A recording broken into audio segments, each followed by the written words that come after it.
eu vou pedir para você se apresentar. Você que é da área de... Marcelo é um colega, tá? De longa data. Nós já estudamos juntos, trabalhamos juntos, e especialista em segurança da informação. E a gente queria saber um pouquinho do seu currículo. O que você conta aí pra gente, por favor? Então vamos lá.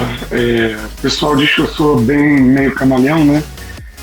Eu comecei carreira na área de publicidade e marketing, sou formado em comunicação, e fui para a área de ciências econômicas, e da economia eu mais ou menos entrei em análise de dados, principalmente na área financeira para saúde. E aí a área da saúde é esse monstro para todos os lados, não só para a privacidade. Lidar com finanças em saúde, lidar com análise em saúde, tudo requer bastante estudo, requer um aprofundamento, né? Então, e aí no meio da pandemia eu senti uma necessidade de me voltar mais para a área de TI, por conta da minha atuação em saúde. E nisso de ir para a área de TI eu fui conhecer a LGPD. Estava começando a programar, e aí eu falei, opa, isso aqui eu já era um pouco de TI por causa de processos, né? Eu tinha COBIT, uma formação já em COBIT, né? E aí quando eu conheci a LGPD, eu falei assim, bom, agora é para isso que eu vou. Não é só mais uma lei, não é só mais uma coisinha que afeta o que a gente faz, é o próximo Código de Defesa do Consumidor, é tudo, né? Todo o nosso relacionamento, principalmente nessa era digital. E aí ficou sendo. Eu fui me certificar em segurança da informação por causa disso. Me certifiquei em privacidade e proteção de dados, né? Eu sou DPO pela Exim, eu sou ISO pela Exim, que é o Information Security, né? Eu sou Privacy Manager pela IAPP, e atuando já há 2 anos nessa parte de proteção e privacidade de dados. Vou aproveitar para pedir desculpa pela minha voz.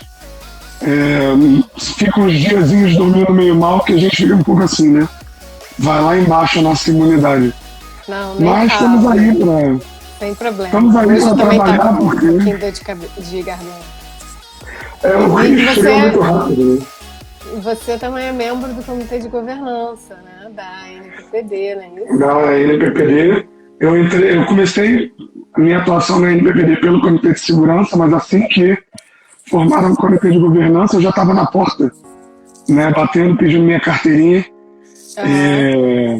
Eu venho bem mais da área de governança, né? Mas assim, a minha atuação nesses 2 anos tem sido na área de segurança da informação e voltado para a privacidade e proteção de dados, essa coisa toda. Esse interesse que, né, nasceu junto com o meu conhecimento da LGPD. O que é isso, né? De onde veio, e como analista de dados, isso ia começar a afetar muito a minha atuação, e se tornou a minha atuação, né? Eu pensei primeiro em pesquisar como isso atuava no meu trabalho, e eu tornei disso o meu trabalho ao longo dos 2 últimos anos. Fundei a LGPD Sul e estou em atuação junto ao pessoal, escritório de advocacia e a empresas da área de saúde e de educação, principalmente. Então você está exercendo como DPO, é isso? Eu exerço como DPO para 2 escritórios de direito e 2 clínicas nesse momento. E eu fui DPO de adequação, né? Consultor. Sim. De adequação em cursos na área de educação. Colegas, eu já atuei um pouco com e-commerce também. Daniele, bem-vinda. Todos que estão chegando, bem-vindos. Desculpa de novo essa voz, mas vamos lá, estamos aqui para atuar. Gente de peso aí chegando, muito bom. Bom, a gente veio aqui para essa live para a gente conversar de uma confusão, vamos colocar assim, que está tendo por aí, né, desde a semana passada, em que a OAB de São Paulo levantou a bandeira de que os DPOs, que traduzindo, né, para as pessoas que não conhecem, é o encarregado pelo tratamento dos dados pessoais, tá? E hoje, aqui no Brasil, a gente já pode chamar de DPO, tá? Já foi aceito, mas na legislação você vai sempre ver encarregado de dados. Mas, enfim, a OAB de São Paulo levantou essa bandeira de que somente os advogados teriam a expertise para o exercício do DPO, né? Eu, como advogada, eu não concordo, tá? Não concordo 100%, tá? Eu entendo que a Lei Geral de Proteção de Dados, como um todo, ela é multidisciplinar, né? O exercício, né, os requisitos para um DPO atuar é multidisciplinar, né? Então, eu não vejo como, por exemplo, eu, Daniele, advogada, como um DPO, sem que eu tivesse conhecimento de outras áreas, ainda que superficial, mas de tecnologia, de gestão, de pessoal. Então, assim, o advogado cru, ele não tem essa expertise, né? E quando você vai fazer, aí quando você falou, né, o DPO que faz como você falou, que faz a implementação. Consultoria da adequação, né? DPO consultor, né?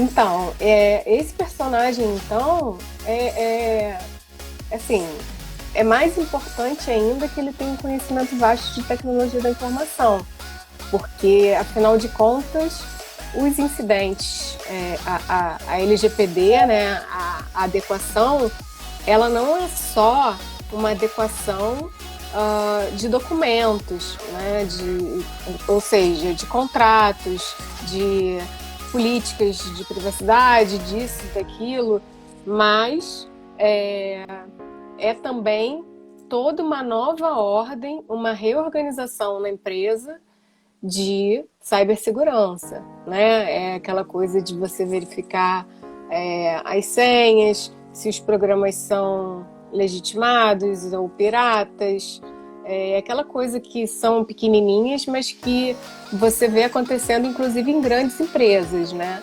Então, a minha opinião como advogada é que o advogado sozinho, né, ele não tem a capacidade de exercer o DPO sem que ele tenha ali esse know-how. Então, assim, a exigência de ser o DPO, um advogado, não cai por terra. Eu já vou deixar você falar, Marcela. É que eu dei uma olhadinha aqui na nossa lei, né, o artigo 41, se eu não me engano. Isso, 41.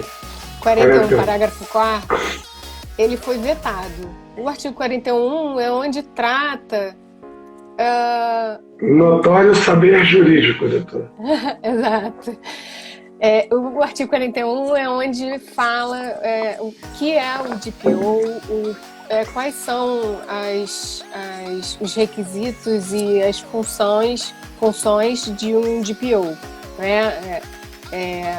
Devendo considerar aqui que ainda existe uma possibilidade de regulamentação para essa função, né? Mas, assim, o artigo 4º, quando ele foi para votação, ele previa o seguinte, vou ler para vocês. Não, eu não tenho a redação original, mas, enfim, previa a necessidade de que o DPO fosse de advogado, né? Restrito a advogado. Daí foi vetado e eu tenho aqui as razões do veto. A propositura legislativa, ao dispor que o encarregado seja detentor de conhecimento jurídico regulatório contraria o interesse público na medida em que se constitui em uma exigência com rigor excessivo, que se reflete na interferência desnecessária por parte do Estado na discricionariedade para a seleção dos quadros do setor produtivo, do setor privado. Tudo bem, temos também adequações e DPOs em setor público, mas aqui, assim, acho que ele quis se referir muito, marcando muito isso, né? Bem como ofende direito fundamental previsto no artigo 15, inciso 13º da Constituição da República Federativa do Brasil, por restringir o livre exercício profissional a ponto de atingir seu núcleo essencial. Então, essas são as razões do veto, né? Então, assim, a nossa lei não prevê. Então, não existe como uma organização, um conselho vir levantar essa bandeira, né, para tentar fazer esse tipo de exigência, né? E enfim, usar toda a questão mais alguém aqui chegando, toda a questão de lobby dentro do Congresso para eventualmente fazer alguma modificação, né? Acho que isso não vai passar, tá? Eu dei uma pesquisada nas outras legislações mundo afora e não vi realmente exigência de que o profissional seja advogado, tá? Então, assim, a minha opinião como advogada é que eu não levanto essa bandeira. Mas conta aí a sua opinião. Olha, eu vou aproveitar que a doutora terminou essa fala com as autoridades de fora, com as leis de fora, né? O Guia para o Encarregado de Proteção, para o DPO, da CNIL, que é a autoridade francesa, ele é muito extenso, tá? E ele é excelente. Uhum. Ele aborda todas aquelas chances de conflitos de interesse, dependendo de como o DPO acumula funções dentro de uma empresa. Então, quando você vai para o guia francês, ele tem um trechinho assim que é um documento, na verdade ele fecha com documentos em que o DPO está assinando as responsabilidades dele. Sim. Em momento algum ele coloca assim, o advogado DPO. Né? Mas o documento que CNIL fala assim, a missão do DPO, e o DPO assina embaixo dessa missão, tá? Informar e aconselhar os controladores, processadores e os seus funcionários e prestadores de serviços sobre a lei.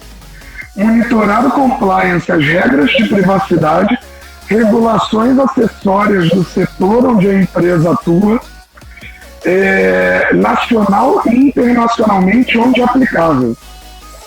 Aconselhar mediante solicitação a respeito de avaliações de impacto, novas operações, risco de processamento de dados e sua proteção. Servir de ponto de contato para titulares e usuários junto à autoridade de proteção, manter documentação atualizada, mapeando dados pessoais sob tratamento, possibilitar a comunicação de incidentes, aproximar a organização e os titulares e documentar todas as ações pertinentes à sua atualização. E aí, isso tudo vem ao final de um guia que está instruindo a empresa a deixar esse DPO falar com todos os setores da empresa, inclusive o jurídico. Sim. E ao longo desse guia, ele menciona que as possibilidades de conflito de interesse surgem quando esse DPO é o jurídico da empresa ou a segurança da informação da empresa. Uhum. E tudo isso ao mesmo tempo. Ou seja, a gente fala que o advogado não é exclusivamente o atuante DPO, nem a segurança da informação é exclusivamente o atuante DPO. Como eu me apresentei aqui, eu trabalho junto a escritórios de advocacia com muita frequência. Eu tenho 2 clientes que são escritórios de advocacia e eles estão o tempo inteiro me assessorando nessa parte de contratos, nessa parte de cláusulas, de adequações mais formais, né, para quando o cliente é maior, por exemplo. Quando o cliente é internacional, eu não posso Entendeu? Mas ao mesmo tempo eu te falo, a gente já atua num país que finge que o juiz sabe todas as leis de cabo a rabo. Sim. Né? A gente vai querer que todos os advogados idem, sabe? E aí mais um pouco, se eu tiver esse advogado maravilha, né, que de cabeça ele puxa todas as leis, exato, ele sabe todas as regulações de todos os setores pelos quais ele trabalha, gente, eu não sei, é óbvio que não. É óbvio que naquele momento que eu vou lidar com uma empresa de petróleo e gás, entendeu? Se eu dei para ela aquele mapeamento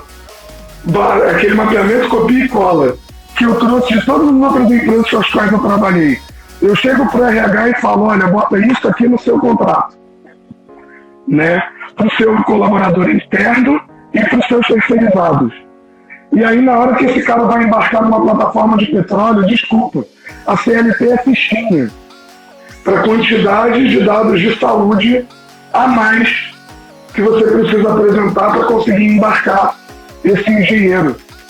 Uhum. E aí o seu mapa mental chegou lá, porque eu não sei nada, não sei tudo isso de cor.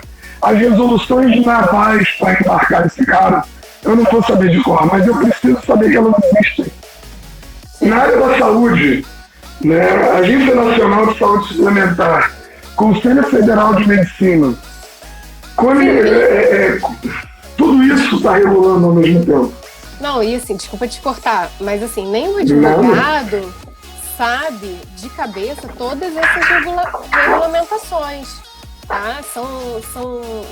Você pensar no universo do nosso ordenamento jurídico é gigante. Então, assim, não tem como a gente saber, principalmente essas regulamentações menores, a gente ter já de cabeça. A gente tem uma ideia, mas dessa forma a gente vai pesquisar. Da mesma forma que você vai pesquisar, porque você também não conhece. E a mesma coisa comigo no que se refere à tecnologia da informação, segurança da informação. Se eu vou precisar fazer uma implementação de um programa o framework, o whatever, na empresa, eu não sei se eu vou ter a expertise de escolher o melhor produto, de escolher...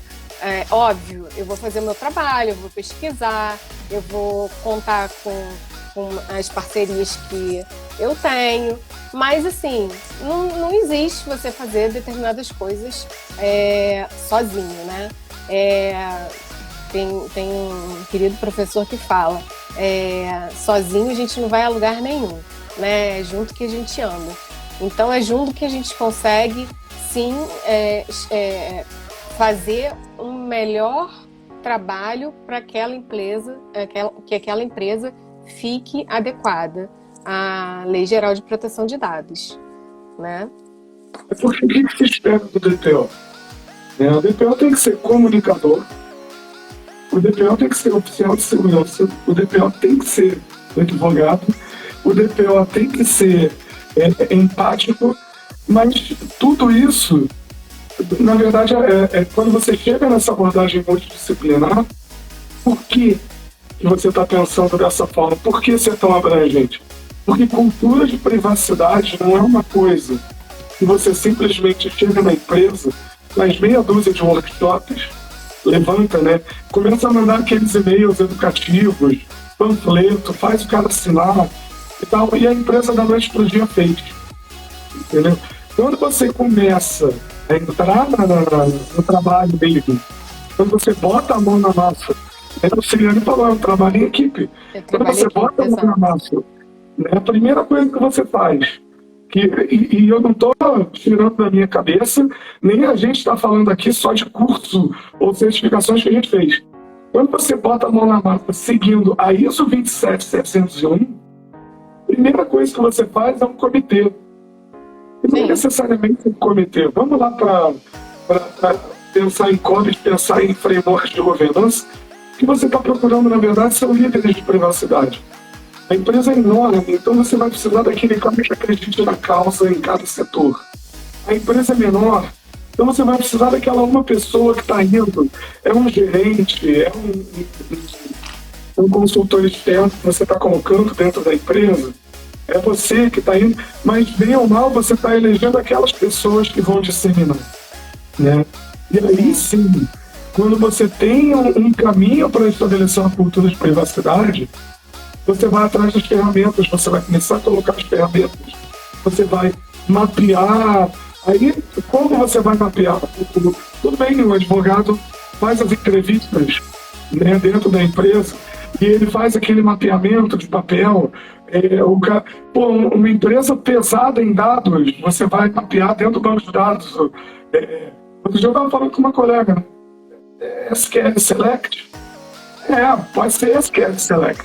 Né? O que tem CPF, o que tem nome, que campo se chama, XYZ, para você começar a levantar. Você tem diversas formas de você fazer isso e diversas abordagens. Uma não nega a outra. O legal, se é legal, né? De uma campanha da OAB de São Paulo, especificamente, tá, gente? Dizer DPO é só para advogado, é provocar que a gente esteja aqui conversando sobre isso, é provocar você ir lá fora. Né? A doutora falou assim, o parágrafo 4º do artigo 41 tentava. Ele solicitava a questão do notório saber jurídico dentro das atribuições do encarregado. E aí eu já tive colegas que viraram para mim e falaram assim, mas você, de tudo que a gente já conversou, de tudo que a gente fala, você tem saber jurídico na sua atuação. Dá para ver isso. Eu falo assim, mas letra da lei. A OAB pode sim dizer, eu sei, e eu regulo, e eu certifico quem tem notório saber jurídico. Então vamos vetar. Porque em lei nenhuma de privacidade do mundo é feita essa reserva. Né? É feita essa coisa do advogado. Gente, vamos dar um coraçãozinho aí para o Instagram, entender que a nossa live é importante e a galera entrar, por favor. Obviamente, se vocês estiverem gostando do papo aqui. E o pessoal falou que a Dorinha não faz mesmo. Não faz mesmo, até porque, vamos pensar, adequar uma empresa hoje em dia, você dizer assim, olha, eu te dou certificado de LGPD. Como a gente está começando a ver, né? Chama a minha consultoria que eu te dou certificado de LGPD. Cara, você tem um trabalho de futurismo tremendo para ter coragem de dizer que você certifica alguém em LGPD. Sua bola de cristal deve ser maravilhosa. Olha quantos artigos eu ainda não regulei. Né? Você dizer que está certificado, você dá essa chancela e chega logo ali a autoridade passa uma canetada. Um daqueles artigos que a autoridade carece de regulação. Né? Não, é um trabalho contínuo. E por ser um trabalho contínuo, ou a empresa, ou diversos setores da empresa estão acreditando nele e estão seguindo adiante. Como é que eu vou explicar para um advogado que o mapeamento que ele fez lá, entrevista no papel, se ele está com uma empresa que está contratando serviços de uma startup, né, de uma tech, para fazer a plataforma dela, os 3 meses que ele levou mapeando dados pessoais, uma metodologia ágil de programação gerou milhões de linhas de código, usando e tratando dados pessoais que já estão na empresa. Aquele mapeamento de papel não segue, entendeu? E aí você vira e não estou criticando nossos colegas ágeis, longe disso, trabalho com muita gente que acredita, eu acredito, né? Mas assim, não é uma galera muito boa em manter a documentação atualizada. Né? Então como que eu faço que aquele mapeamento de papel, que levou 3 meses, reflita milhões de linhas de código geradas em 3 meses? Se eu não tive uma abordagem estritamente técnica, né? Aí eu pergunto para a OAB São Paulo, esse advogado, né, da OAB São Paulo, recebeu os cursos necessários para ser esse DPO? Tem sequer o conhecimento necessário para ser esse DPO? Como eu falei, eu o tempo inteiro acesso a advogados no meu trabalho. É óbvio que sim. A lei, as regulações, mas ao mesmo tempo que eu sei que eu não vou fazer tudo, né? Eu vou fazer o melhor com as ferramentas que eu tenho. Eu penso como advogada, e com tudo que eu estudei, obviamente, eu vou, num cargo de DPO, conseguir fazer o meu trabalho, né, de uma forma razoável. Mas eu não quero fazer um trabalho de uma forma razoável, eu quero fazer um trabalho ótimo. E esse trabalho ótimo, ele vem da multidisciplinariedade. Então, eu como DPO, eu vou contratar uma equipe para mim, para que essa equipe, junto com vários profissionais, como eu falei, né, profissional de segurança, de tecnologia, profissional de gestão, e para poder me cercar ali e fazer um trabalho bem feito, né? Porque se eu faço um trabalho meia boca, para que serve? Daqui a pouco a empresa leva uma advertência, alguma sanção pela ANPD, recebe algum tipo de vazamento, de incidente, né, de segurança, e aí como é que eu fico, né? Então eu prefiro me garantir dessa forma, né? A GDPR, só aproveitando aqui, ela segue a mesma linha.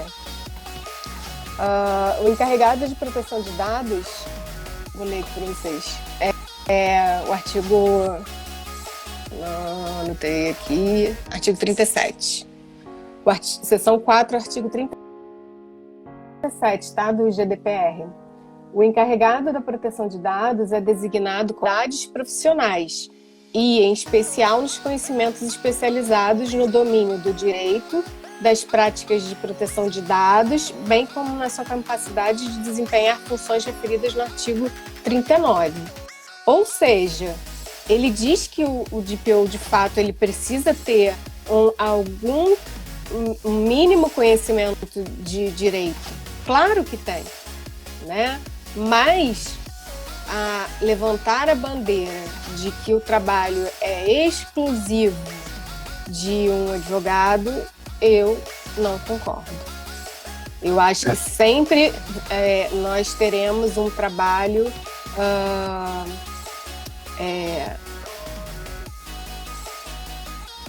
deficitário.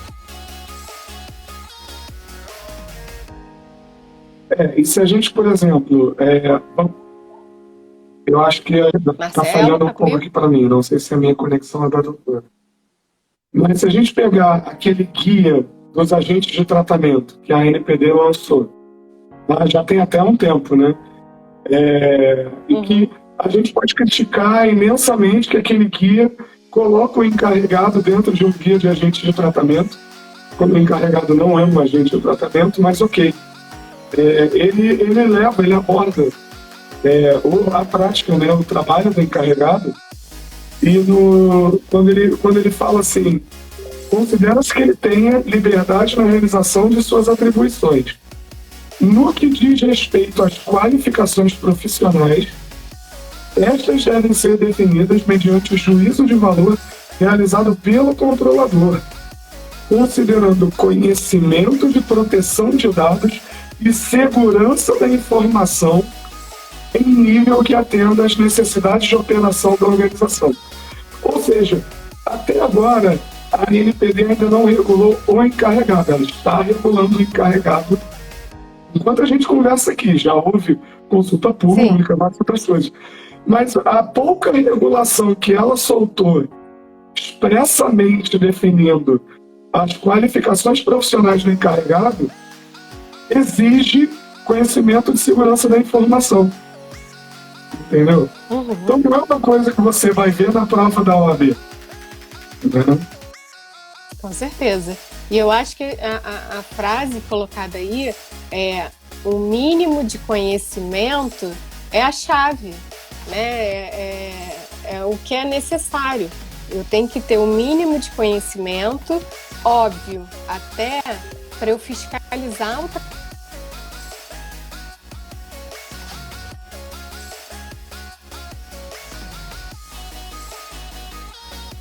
trabalho do outro, para eu fiscalizar o trabalho daquela pessoa de tecnologia, de gestão. Isso realmente ter um mínimo de conhecimento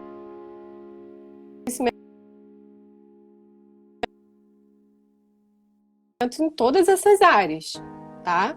Mas eu não preciso ser expert. Eu não preciso ser um expert a ponto de existir uma norma que só permita... Logo depois do que eu li aqui tem, né? Também é importante que a lei não proíbe que ele seja apoiado por uma equipe de proteção de dados. Então é exatamente onde estão essas deficiências. Né? O que o advogado talvez não tenha de proteção e o que a segurança da informação talvez não tenha da legislação. É uma equipe, né? E a gente vai o tempo inteiro martelar isso. Sim, exatamente. Agora, realmente exigir essa restrição para mim não cabe, né? Eu também não tive tempo, mas também dei uma olhada na CCPA, né, que é a lei da Califórnia, né? Ela só se aplica no estado da Califórnia, tá? Nos Estados Unidos. E ele diz, eu vou ler depois traduzir, tá? The CCPA does not require a data protection officer. A DPO is an individual hired by a company to ensure its data privacy practice meets the requirements of the GDPR. Ou seja, a CCPA, ela também nasceu da GDPR, né? Assim, também foi cria, como a nossa LGPD, né? Então ele diz que eu não preciso ter um funcionário de DPO contratado, né? Eu preciso ter uma pessoa indicada, né? Fazendo a ressalva de que se eu tiver que fazer um compliance com base na GDPR, aí sim eu teria que fazer uma contratação. Mas fora isso, eu não preciso nem ter uma contratação. Eu preciso apenas indicar uma pessoa para que, na eventual necessidade, desculpa, gente, em eventual necessidade, a gente ele conseguir fazer o trabalho dele, que é se comunicar com o titular, se comunicar com a agência reguladora com a agência reguladora, seja ela qual for, agora eu não me recordo do CCPA, agora já não me recordo. Enfim, a mesma coisa, falar com os colaboradores. Então, o DPO, para mim, se fosse ter uma exigência maior assim, de know-how, seria com certeza de comunicação com o titular, com a agência reguladora e com o controlador. A gente quer um DPO comunicador, né? A gente quer sempre porque ele vai ter que responder as demandas, ele vai ter que levar essas informações e ele vai ter que defender essa empresa, né?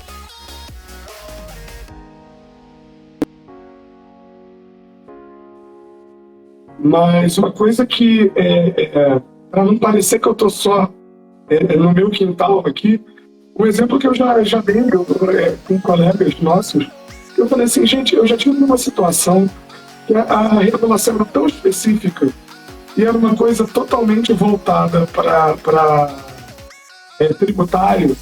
Eu falei assim, quem me dera ter um DPO contador aqui, sabe? Cadê o nosso DPO contador? Para a gente fazer essa pergunta para ele, porque eu não...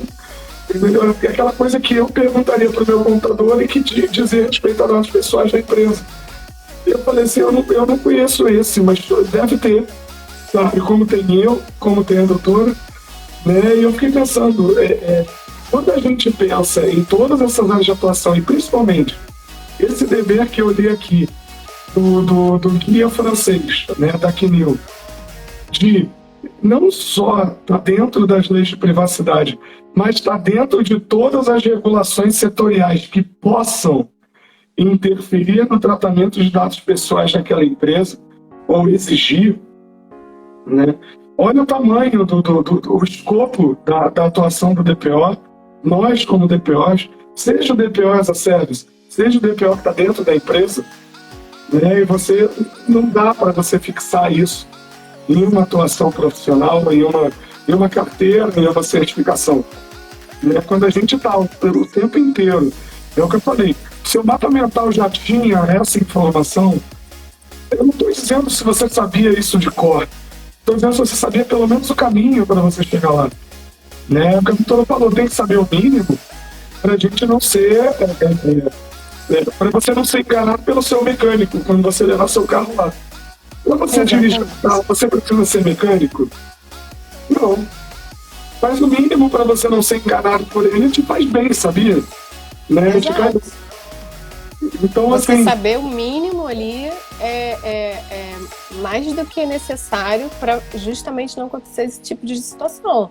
Você saber aonde você está pisando, você saber que aquele profissional, até para você conseguir verificar a qualidade do profissional com o qual você está lidando, né? Exatamente. O professor Hudson chegou aqui, um abraço, professor. Ele é o cara, né, não, vamos fazer a questão técnica da adequação, né? Se você... Professor Hudson, obrigada. Chegou na minha live antes do final. Eu estou implicando com ele já há um tempo. O sinal chega um pouco depois, doutor. A gente tem que sempre lembrar que o professor está lá na caverna. Mas a gente tem empresas na qual só uma adequação técnica chega a tempo. Né? Como eu falei, uma coisa extremamente... O pessoal que está programando o tempo inteiro, está gerando linhas e linhas de código o tempo inteiro, que mapeamento de dados chega lá a tempo, entendeu? Mantenha esse mapeamento a tempo, se não for técnico, se não entrar em banco de dados, né? Que documentação chega nessa velocidade? Para você estar sempre o tempo inteiro mostrando para o seu titular uma política de privacidade, um aviso de privacidade que reflete a realidade da sua empresa, entendeu? Sim. Dando a ele os dados dele. Né? Eu exijo, ele vai lá e exige o direito dele à transparência. O que você tem meu?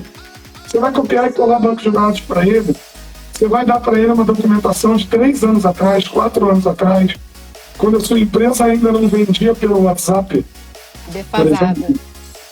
Uma coisa muito nova. Né? O WhatsApp agora tem transação. Estou vendendo pelo WhatsApp. Entendeu? Então eu fiz esse mapeamento há 2 anos atrás. Com aquela empresa que me cobrava $400 a hora, estrela do direito em São Paulo, entendeu? E como é que você responde a isso quando você chega para esse titular de dados? E depois ele vai falar assim, aqui não está falando do aplicativo que eu comecei a comprar 6 meses atrás com vocês, né? E aí você... Por quê? Porque bem ou mal, eu levei aquela adequação que gerou 45 documentos que estão juntando poeira ali, adequou o site, né? Mas essa adequação meramente documental, como ela te defende? Vamos pensar na parte prática da LGPD. Sim. Como essa documentação te defende quando você sofre um vazamento? Por exemplo, né? Você colocou as ferramentas no lugar, talvez você tenha colocado. Aí eu recebo uma ligação de um cliente, que foi um dos meus primeiros clientes, e ele fala para mim assim, olha, aquele setor lá que a gente assumiu o risco tal, porque eu fiz um bom levante de riscos e eu levei a eles que riscos eles teriam que assinar para a gente considerar que o trabalho estava minimamente feito, né? Sofreu um ataque, aquele setor sofreu um ataque. E se não foi para os outros, é porque haviam ferramentas funcionando. Sim. Como que a gente reage a isso? Eu virei e falei assim, gente, eu lembro que eu fui até pesquisar na documentação a página para eles abrirem, né? Eu falei assim, vai para a página tal. A pessoa no telefone para mim, tá ótimo. Essa política de backup existe ou vocês estavam mentindo para o DPO. Né?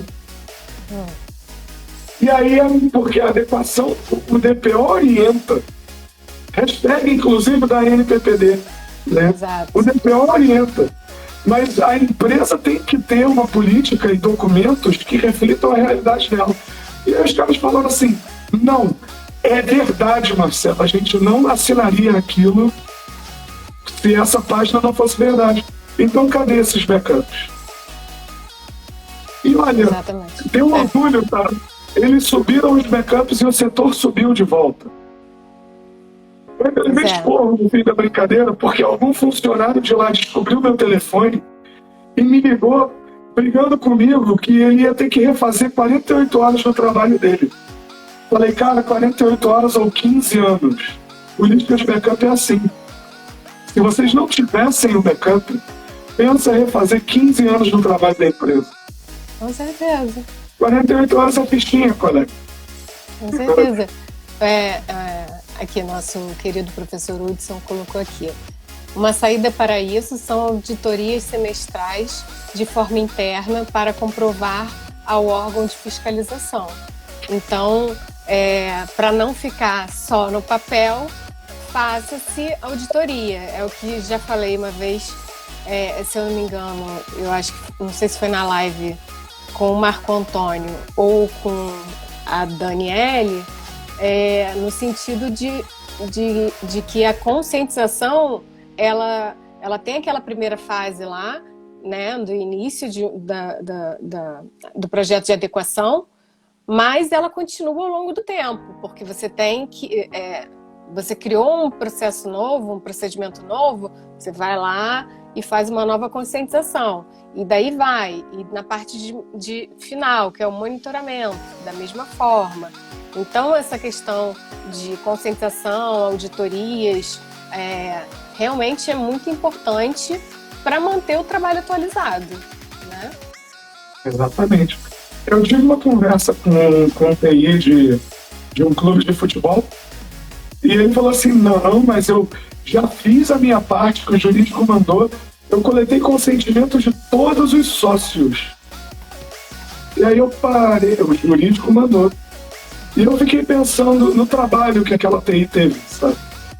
E eu falei assim, olha, não me odeie pelo que eu vou falar agora, mas a relação societária, ou seja, o fato deles serem sócios, faz com que consentimento seja a última coisa que você precisa dessas pessoas que você foi atrás.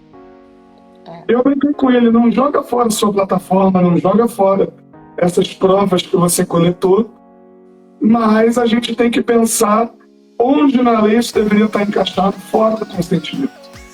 Né? Exatamente. Vai adequando, vai reformando as hipóteses de tratamento, né? Sem jogar tudo fora. Uma comparação com a GDPR aqui, e aí eu digo, a GDPR, nesse sentido, ela é pior do que a nossa lei. Sim. Né? As hipóteses de tratamento, que são bases legais na GDPR, né, são mais limitantes do que a LGPD. Entendeu? Por isso que lá a gente vê muita coisa caindo para legítimo interesse. É por isso que para a Europa o teste de legítimo interesse é tão importante. Sim. Né? Como a gente fala aqui do mapeamento de dados, como a gente fala aqui de mapear riscos, né, para você chegar a alguma adequação, a GDPR quase sempre está falando de um assessment, né, de um LIA, um teste de legítimo interesse.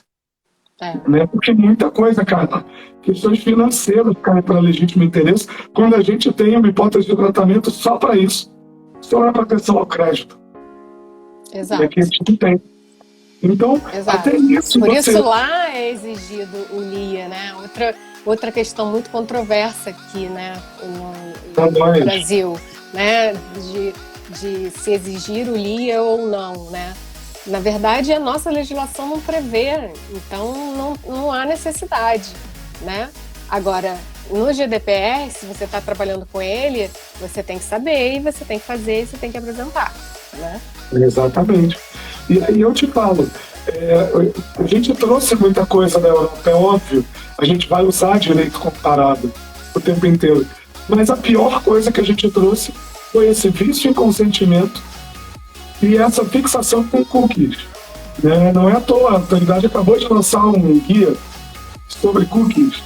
Né? E aí, esses advogados que trazem o direito comparado, né, voltando aqui um pouco mais, trazendo de volta para o nosso tema, né, é o advogado que vai levar para a empresa grande.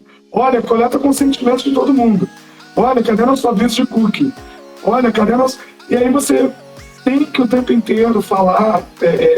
a gente tem um arcabouço legal muito mais amplo, além da LGPD, né, para essa empresa que vem de fora, para essa empresa que fala, eu estou adequado à GDPR, tá bom? Você fala, não... Porque tem muita coisa que eu poderia estar usando a obrigação legal para atuar no Brasil. Tem muita coisa que eu vou virar e vou jogar a CLT em cima. Né? Exatamente, ainda tem que se pensar nisso. O pessoal fala assim, nossa, trabalhar em educação e saúde é um pesadelo. Educação porque dados de criança e adolescente, saúde, dados sensíveis, mas a verdade é que nenhum pesadelo. O maior pesadelo continua sendo todos os dados exigidos pela Convenção de Leis Trabalhistas. Exatamente. Ali tem saúde, ali tem menor de idade, que são os dependentes, ali está tudo, todos os piores, entendeu? Estão ali dentro. Então o RH que vem da GDPR está anos-luz atrás do RH que vem da LGPD. O setor do RH é aquela bomba relógio, né? Mais uma para o DPO contador, tá bom? Vamos trazer de novo a contabilidade para o DPO, para a atuação do DPO. Mais uma bomba que se eu pudesse eu jogava adiante. Joga igual a granada. Já deu um mapeamento, né?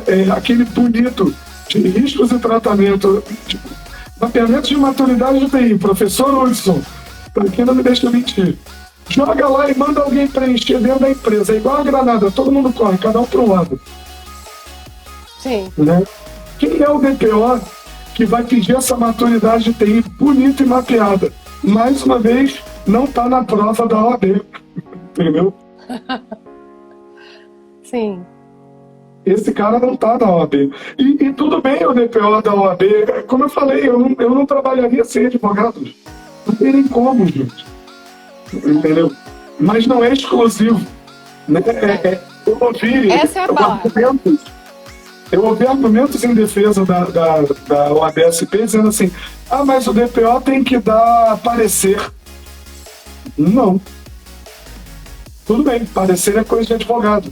Mas não tem nenhum lugar da lei dizendo isso. Que o DPO dê pareceres. Não, eu até queria que o TJ começasse a criar qualificações para o DPO. Não, nem é exclusivo. Um administrador público ele pode dar um parecer. Exatamente. Mas pensando na atuação privada, né, vamos lá, isso limitaria realmente, mas não está na lei. Né? Eu até queria que a nossa justiça pensasse em peritos de privacidade para atuar. Seria ótimo. E aí, esse cara, sim, poderia vir de qualquer área e se formar, né, fazer aqueles cursos como perito em medicina, como perito mecânico, perito engenheiro, né, teria que fazer cursos voltados para ser certificado. Mas a gente já sabe que o nosso judiciário ainda está longe de pensar nesse perito. Então, assim, até esse momento o parecer não é necessário. Professor Lawrence, seja bem-vindo. Professor Lawrence com a gente. Muito prazer. Muito boa noite. Mas vamos lá, desculpa, eu te cortei, Marcelo. Não, que isso, tamo junto. Então, assim, foca no artigo 41 e foca naquele guia de agentes de tratamento, né, juntando esses dois. A única coisa escrita pela autoridade nesse momento está mais a favor da segurança da informação do que do notório saber jurídico. Né? Exatamente. O guia de agente de tratamento fala com todas as leis. que a empresa precisa de uma pessoa que tenha conhecimentos de segurança da informação, né? Enquanto na lei está vetado o notório saber jurídico. Eu entendo que todos nós que atuamos como DPO temos que ter saber jurídico, né? Conhecer não só a LGPD, como todo aquele resto que a gente está falando aqui o tempo inteiro. Mas você não vai ser o advogado, né? Primeiro, você não vai ser o advogado da empresa quando você é DPO, né? Aí a gente cai lá pro guia da CNIL, da agência financeira. Você nem deve. Nem deve, porque vai existir um conflito de interesse aí, claro. Ainda que ele se esforce muito, alguma hora vai haver. Exato. É a mesma coisa quando o DPO ele não consegue ter um nível de independência ou igual ou acima do C-level, né? Dos CEOs e CFOs, enfim. Acaba que ele, principalmente se ele for seletista, ele fica ali fadado ao que o CEO determinar, né? Então, por mais que ele honre o trabalho dele, ele vai cair em algumas situações complicadas, né? Então, isso é uma coisa que a gente também discute bastante, né? Dessa questão da independência e autonomia do DPO, né? na empresa. E, enfim, o doutor Hudson falou aqui: estou juntando uma galera de peso em TI para ajudarmos os DPOs jurídicos. Está na hora de quebrarmos esse paradigma e nada melhor para fazer isso com conhecimento. Exatamente. Muito obrigada, Hudson. Foi o que eu falei ontem no final da sua live. Gostei muito, porque eu pouco tenho profundidade no tema de tecnologia e de segurança da informação, né? Mas ainda terei na veia essa matéria. Mas a doutora já está bem avançada. A gente aqui está, né, o tempo inteiro respirando essas questões. E assim, o DPO é o embaixador dessa coisa da cultura de privacidade, né? A gente brinca aqui que talvez seja melhor, né, o mais procurado seja o comunicador, mas é porque não é só isso. A cultura de privacidade é multidisciplinar. Ela tem que estar abarcada, ela tem que estar suportada, né? Nossa base está de todos esses lados, sabe? Você pode falar que é um tripé, né? O direito à governança, a segurança da informação, mas dá para ser um quadripé, dá para ser, sabe, uma mesa. A gente tem tantas fontes nas quais beber e trazer para esse trabalho, como de DPO, né? O tempo inteiro, assim, agora eu começo a falar mais um pouco, auxiliando equipes que estão se formando para agir dentro das empresas, né? Formando essas equipes, de advogados, inclusive, agindo dentro dessas empresas. Eu começo a falar assim: olha só, legal isso, está no seu mapa mental, faz uma nota. Abre o seu material, faz uma nota disso que você acabou de trazer, sabe? Porque assim, se é novo para você, você vai precisar guardar.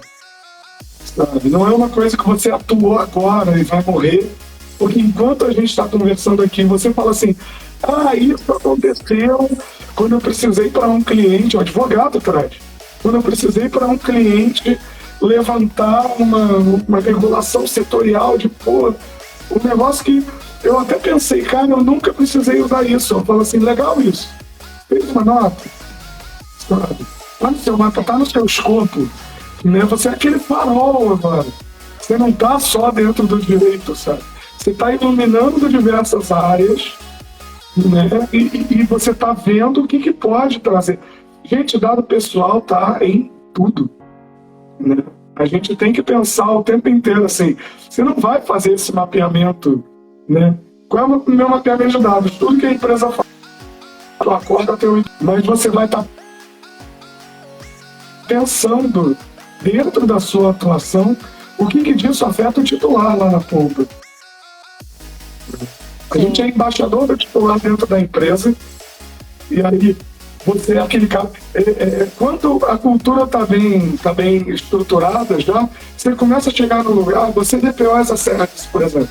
Você começa a chegar no lugar de se comunicar, por exemplo, com a direção da empresa, e aí eu já chego fazendo aquela brincadeira, né? Oi, doutor, oi, chefia.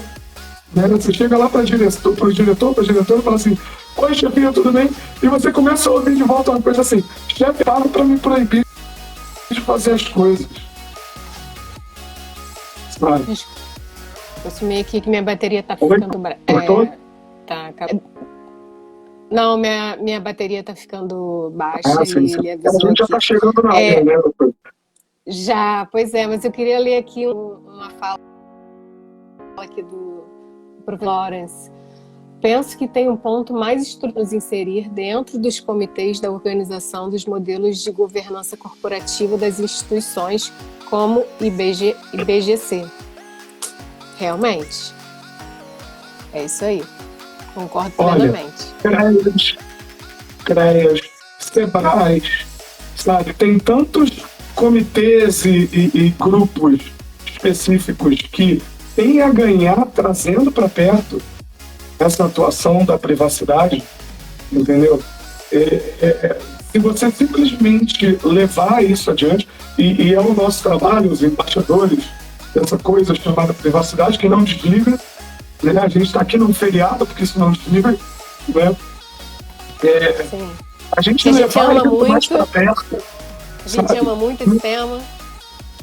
Câmaras de mediação, câmaras de arbitragem, sabe? Tudo isso tem a ganhar quando você percebe que privacidade é valor, sabe? É ganho na atuação de cada profissional que leva um pouco mais de privacidade para dentro do seu trabalho, para o seu ambiente de trabalho, para a sua mesa de trabalho, sabe? É valor que você tá levando e aí você acaba disseminando. É um ecossistema. Segurança, agora voltando para o oficial de segurança da informação aqui. Segurança funciona melhor como um ecossistema. Né? Segurança está em mim, a minha empresa pode ter a melhor segurança do mundo. Meus fornecedores não têm a mesma segurança. Já é 50% da eficácia janela fora. Dependendo da área que você atua, 80% da eficácia janela fora. Entendeu? Se você não tratar a coisa como um ecossistema, trouxer todo mundo para junto de você e pensar segurança dessa forma, privacidade dessa forma, não interessa. Eu fazer o melhor trabalho do mundo, entendeu? Se descendo a linha de fornecedores, né, subindo a linha para o meu titular, tá? Por que o banco gasta tanto em conscientização do usuário em relação à segurança? Né? Porque não adianta o banco ter a melhor segurança do mundo se a senha está num papelzinho colado no cartão dentro da carteira. Sabe?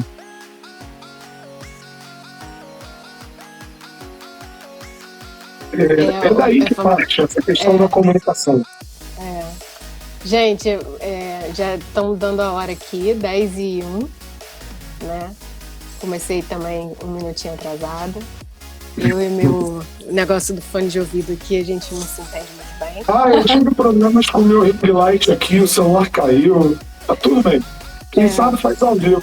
Isso Eu aí, quero agradecer exatamente. todo mundo que tá aí, os professores, Dr. Lawrence, professor Hudson, sumidades no que a gente está falando aqui. O pessoal que estava aqui no feriado. E agradecer a doutora mais uma vez pelo convite, que o assunto é de tamanha importância, né?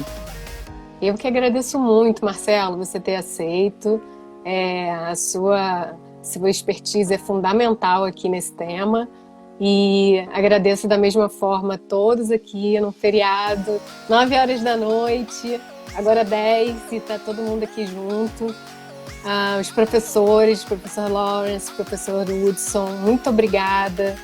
E é isso, pessoal. Vamos mandar brasa e continuar construindo aí nosso caminho de forma com mais retidão. Não é isso? É isso, gente. um bom trabalho para nós. E seguindo aí, é briga morra acima, sempre. A gente também está aqui brincando, né? Exato. Obrigado. Então é isso. Um beijo a todos, muito obrigada. Tchau, tchau. Até a próxima.